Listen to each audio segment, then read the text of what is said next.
Climate change is causing vulnerable communities to migrate. This phenomenon, known as forced displacement or climate migration, is affecting millions throughout the world. I come from a region where we have experienced firsthand the devastating impacts of climate change. In 2013, Super Typhoon Haiyan hit my country with 3 billion in damages and forced me and my family, along with 4 other million people, to be temporarily displaced.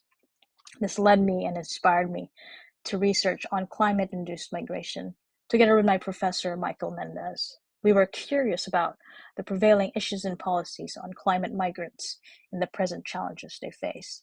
And so I highlight 3 key issues: the economic and social systems in place, the potential for greater displacement in the US, and disproportionate impact on vulnerable populations.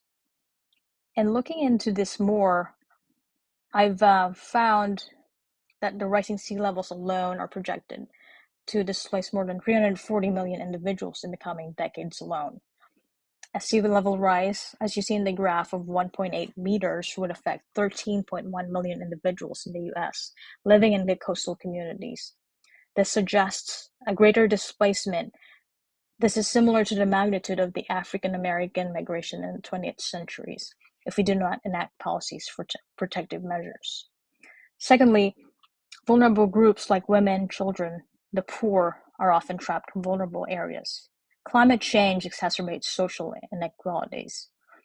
And we can see this in the US because they experience, mostly in the coastal communities, a thing called climate gentrification, which is homes in higher elevation areas are valued and priced more. And this forces low-income communities to leave.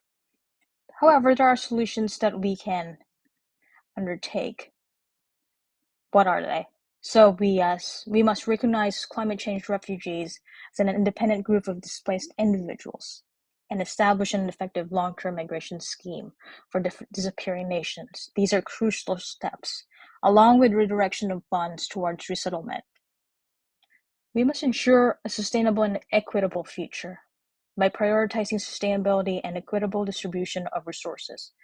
Let's advocate for the policies that support vulnerable communities and raise awareness about climate-induced migration.